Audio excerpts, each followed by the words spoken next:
ada pesan dari Allah Subhanahu wa taala, kalau kamu mau ditunda masa kematian kamu kapan meninggal dunia, maka letakkan telapak tanganmu ke badan sapi, berapa jumlah bulu yang tertutup oleh telapak tangan kamu, itu per bulunya 1 tahun. Nabi Musa alaihissalam bilang, kalau kamu benar begitu, maka sekarang juga aku mau meninggal dunia.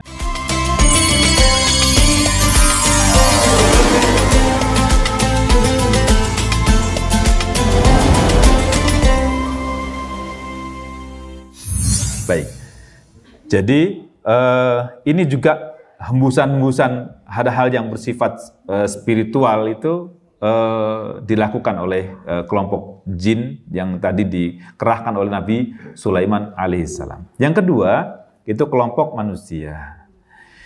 Ini yang kemudian melaksanakan perintah secara langsung dari apa perintah itu? Instruksi atau ya instruksi komando dari Nabi Sulaiman alaihissalam untuk secara fisik bertemu dengan makhluk fisik juga.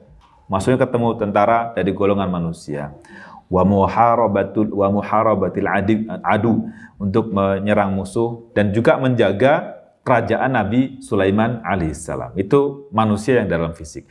Juga ada kelompok burung yang diantara tugasnya adalah, ya ini kelompok burung ini penyempurna dari tentara-tentara yang ada, ya. Itu untuk biasanya untuk mencari berita. Jadi bisa juga, betul, bisa sebagai mata-mata. Dia selain jurnalis, dia juga spionase. Itu. Kalau kami dulu ketika belajar ilmu jurnalistik dasar, itu dasar hukumnya belajar jurnalistik itu adalah kisah Nabi Sulaiman alaihissalam bersama burung hudhud itu. Ya, dengan hudhud itu ada dasar-dasar ilmu jurnalistik. Seorang jurnalis itu harus seperti apa, berita yang disampaikan harus seperti apa, dan sebagainya itu ada di situ. Yang akan kita pelajari sekarang insya Allah, sebentar lagi akan sampai kita. Jadi di situ dasar-dasar ilmu jurnalistik itu. Itu ternyata perbandingannya yang manusianya itu Abu Lahab. Abu Lahab itu kelompok yang nyimpangnya. Yang benernya justru burung hudhud. Itu hudhud itu yang menyampaikan berita dengan benar. Kalau si Abu Lahab justru menyimpangkan berita. Gitu. Nabi mengatakan apa, terus dia bikin opini publiknya, bikin berita kepada masyarakat Jazirah Arab, berita yang lainnya yang memprovokasi masyarakat atau menolak, supaya masyarakat menolak Nabi Shallallahu Alaihi Wasallam, gitu ya. Baik. Juga selain itu juga punya tugas nih burung-burung untuk mengirim surat yang dikirim oleh Nabi Sulaiman alaihissalam, tapi juga bukan hanya sekedar ngirim surat, karena dia setelah ngirim itu juga melihat reaksi seperti yang akan disampaikan nanti ketika Bilqis menerima surat itu. Jadi burung itu setelah menyampaikan itu dia nggak langsung pergi, dia mengawasi bagaimana suasana di situ, bagaimana Bilqis bersikap. Kan burung kan dia anggap ini mah bukan satu bahaya kan gitu. Nah itu memiliki fungsi itu. Nah, ini uniknya hudhud ini memiliki banyak fungsi ya dia. Selain dia sebagai pengirim atau jasa pengiriman surat tadi itu, dia juga memiliki fungsi mata-mata itu. Nggak tahu di sini kira-kira gitu nggak? Tukang pos punya kerjaan lain nggak kira-kira?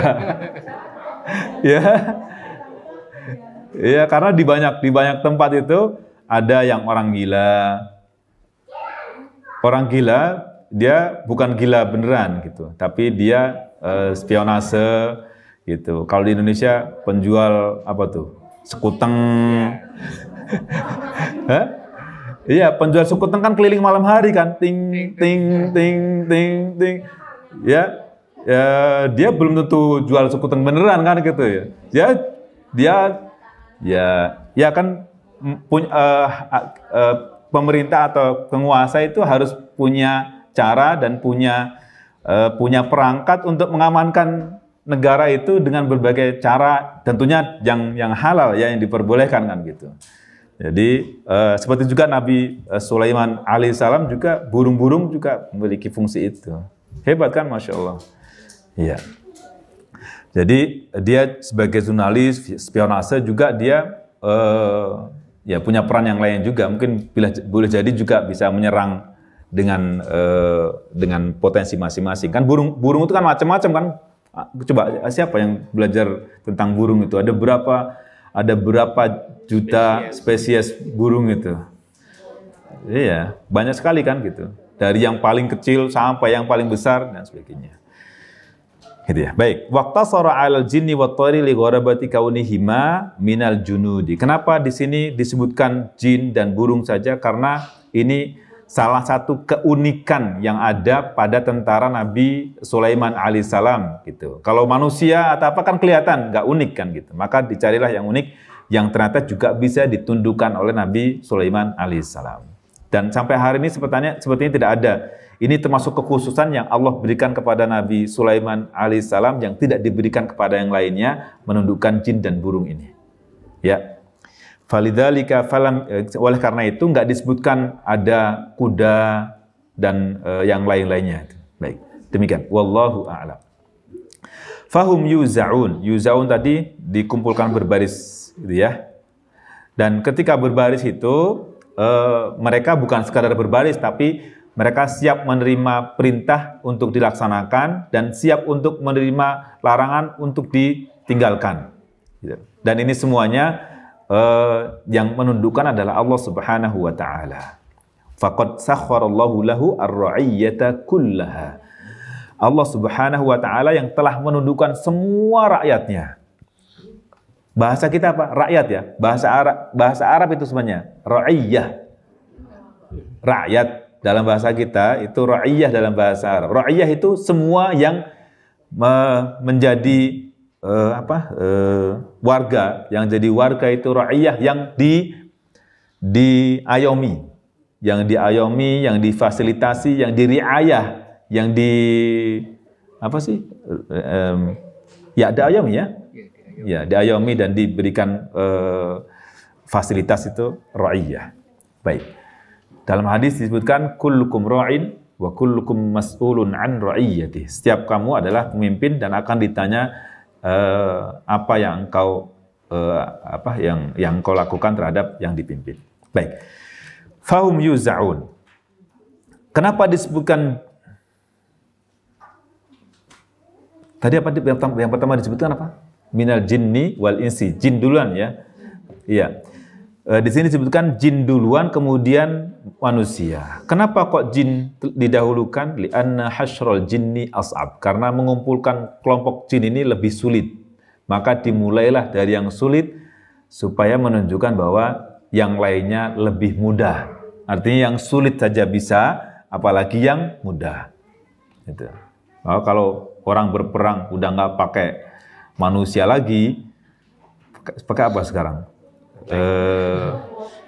Udah bukan drone juga bukan lagi dikendalikan oleh manusia misalnya, itu berarti lebih hebat lagi kan gitu. Artinya yang sulit itu bisa dilakukan, berarti yang mudah lebih mudah untuk dilakukan. Dan tentu ini gambaran kekuasaan Nabi Sulaiman alaihissalam itu berlaku untuk semua negara, semua kekuasaan sampai kapanpun harus mikirin ini bagaimana untuk mengamankan negara dari berbagai ancaman. Itu apalagi negara-negara maju ya, dia pokoknya bikin pengamanan yang sekuat-kuatnya supaya tidak ada gangguan-gangguan dari musuh kan gitu. Ya kalau negara nggak kuat, kebobolan juga gitu. Faida kalau iya baik demikian. Kemudian di sini ada pelajaran penting bahwa seorang penguasa itu harus punya kekuatan keamanan tadi. Maka menjadi kewajiban baginya untuk memberikan komando dan mengendalikan tentara sehingga ada kekuatan yang bisa memperkuat negara dan juga kalau pemimpinnya baik, pemimpin yang bagus, mungkin bisa memperkuat kekuasaan oleh pemimpin tadi itu. Maka Nabi Sulaiman alaihissalam itu karena mereka benar-benar bisa menjaga perangkat-perangkat pengamanannya, maka kekuasaannya tetap langgeng terus. Begitu ya. Katanya pemerintah dan minta rakyatnya, Pak. Oh iya, begitu betul. Jadi kalau rakyatnya pinter, pemimpinnya pinter, insya Allah Subhanahu Wa Taala. Amin ya rabbal alamin. Kalau rakyatnya pinter, kalau oh ya, gitu. Ya kurang lebih gitulah ya. Baik.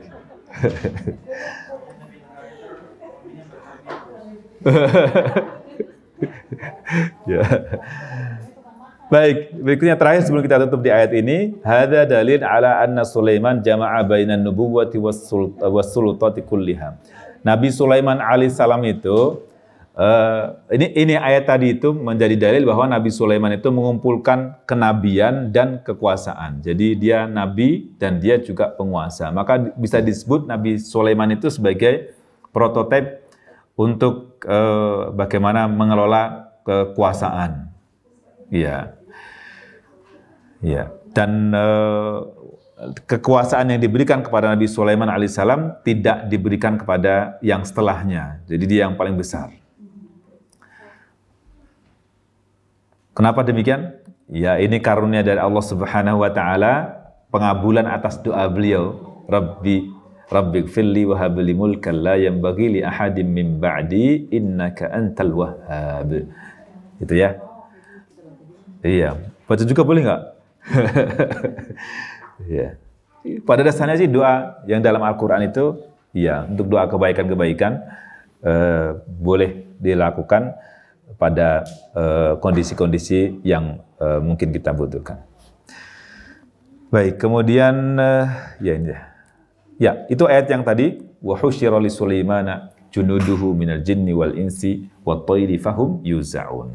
Bisa disimpulkan ya bagaimana Nabi Sulaiman menguatkan kekuasaannya atau kerajaannya dan juga wilayah kekuasaannya dengan memerankan berbagai elemen masyarakat dan tentaranya untuk menjadi pengaman pengaman masyarakat tadi itu.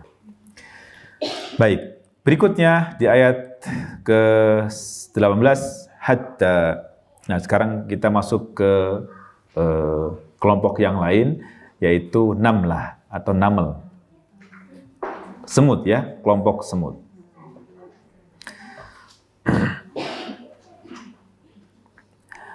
Hatta idza atau ala wadin namli qalat namlatun ya ayyuhan namlu dkhulu masakinakum la yahtimannakum Sulaiman wa junuduhu wa hum la yash'urun. Ini juga keunikan yang lain yang Allah tunjukkan kepada kita supaya belajar kepada Nabi Sulaiman alaihissalam dan belajar kepada naml, semut ya. Semut itu kelompok yang Masya Allah banyak yang bisa kita gali dari masyarakat semut. Jadi di Quran itu Allah gambarkan masyarakat selain masyarakat kita manusia supaya kita belajar. Yang dipuji itu semut, lebah. Yang tidak dipuji apa? Emang ada di Quran cicak? Surat apa? Surat apa yang ada cicaknya? Cicak di dinding. Hadis ya mungkin ya. Kalau hadis mungkin ya, tapi kalau Quran nggak ada. Apa yang dicela di Quran? Ya apa? Masyarakat monyet. Oh ya kirod. Ya khinjir. Kalau masyarakat secara masyarakat itu ya keledai secara pribadi ya. Kalau masyarakat itu ankabut, laba-laba. Laba-laba ya.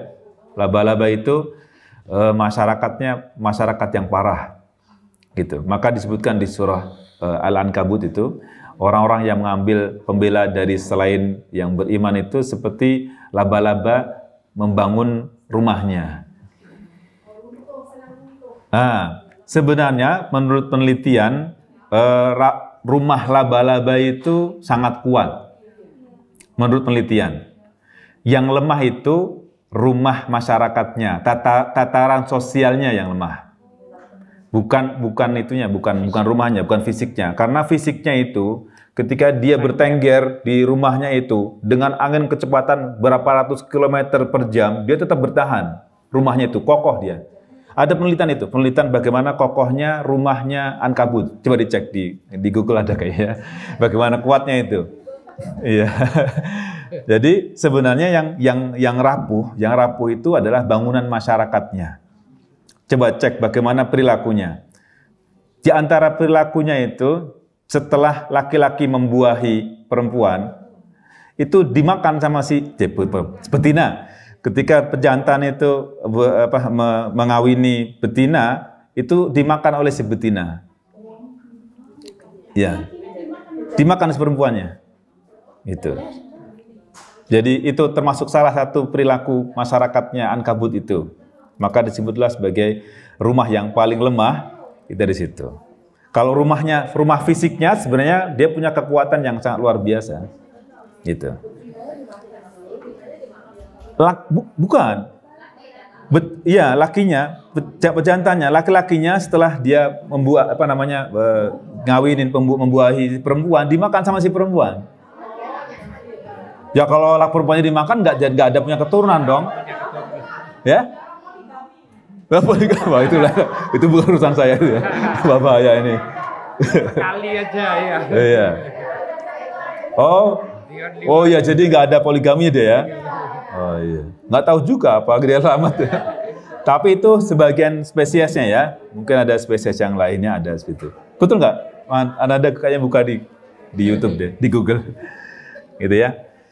Baik, kita kembali ke Naml di sini karena bukan bahasan kita Ankabut. Itu sebagai ini aja kalau kita mau kaji Ankabut ya. Ya, sebagai yaitu selingan tapi bisa dicari di Ankabut itu ya. Kalau nggak salah dulu saya pernah bikin tulisan artikel tentang Ankabut itu, bagaimana rapuhnya rumah tangga tatanan sosial Ankabut itu.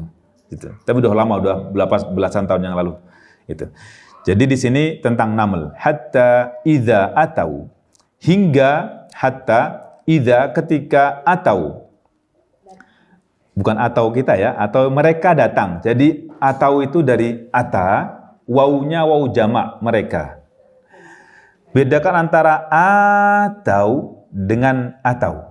Kalau atau a-nya panjang berarti mereka membeli, mereka memberi. Ya, dari ata tadi itu. Kalau atau itu dari ata, artinya datang. Nah, itu bahasa Arab ya. Jadi ata artinya datang. Kalau ata artinya memberi. Hatta idza atau, ketika mereka sampai di lembah, ala wadin, di atas wadi. Wadi itu lembah an-naml, lembah semut. Ini para ulama kemudian meneliti tentang kenapa disebut sebagai lembah semut ini ya. Apakah memang karena di situ memang tempatnya semut semuanya, atau memang namanya lembah semut nama sekedar nama atau dan sebagainya. Ala kulli hal memang di situ tempatnya semut gitu. Ala wadin namli. Qalat namlah, berkatalah seekor namlah, seekor semut. Ya. Apa kalimatnya? Ini sebenarnya kalimat yang disampaikan oleh semut, seekor semut ini, banyak hal yang disampaikan di kalimat yang pendek ini. Ya ayyuha an-namlu udkhulu masakinakum la yahtimannakum Sulaimanu wa junuduhu wa hum la yash'urun. Itu paling tidak ada 8 apa 9 atau 10 poin penting yang disampaikan oleh namlah yang kecil ini dalam kalimat Allah Subhanahu wa taala ini. Nanti kita pelajari di sini ya. Ya ayyuha. Dalam terjemah bahasa kita wahai. Tapi sebenarnya yang wahai itu cuma ya saja. Ya. Ayyuha hanya ini namanya ha'ut tambih, hak peringatan. Artinya ketika dipanggil ya ayyuha itu beda dengan ketika dipanggil ya. Ayyuha lebih tegas. Artinya benar-benar dibangunin benar gitu loh. Jadi supaya ada perhatian gitu. Jadi kalau cuma iya saja, ya nggak sampai ada proses membangunkan, bangkitkan orang. Gitu. Ya ayyuha an-namlu. Dan dia manggilnya seperti manggilnya manusia. Ya ayyuhan nas, ya ayyuhalladzina amanu. Gitu.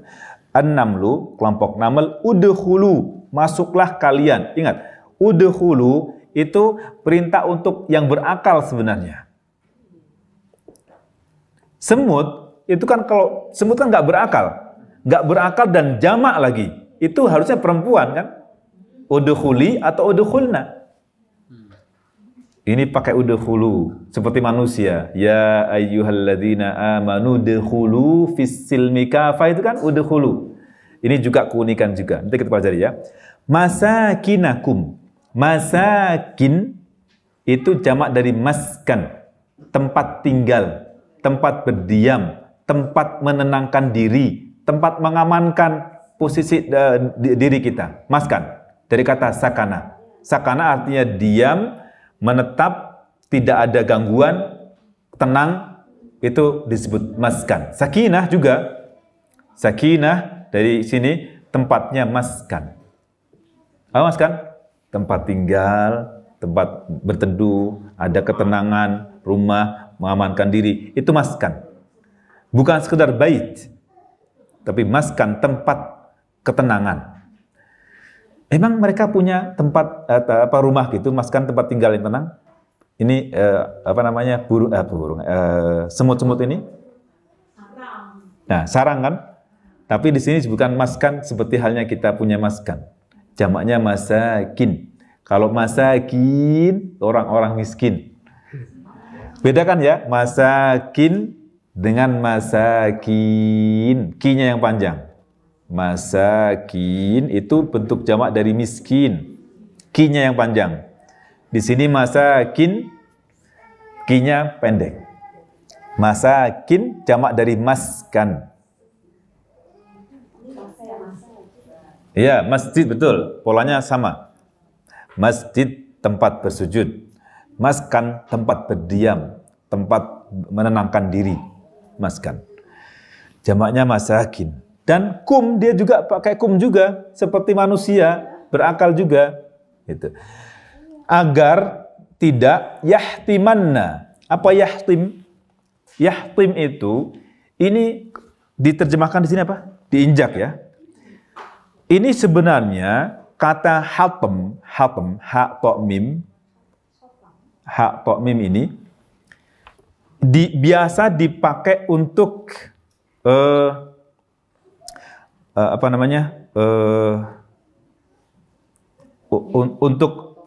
jadi nginjaknya itu bukan segera nginjak, tapi untuk benda-benda yang mengandung tembaga, besi, itu hatem. Jadi ya radiasi ya, jadi kan menghancurkan dia. Jadi menghancurkan. Jadi agar dia tidak menghancurkan. Yang dihancurkan itu adalah benda yang mengandung unsur tembaga atau besi. Coba nanti dicek coba. Jangan-jangan nih semut itu mengandung unsur besi, jangan-jangan.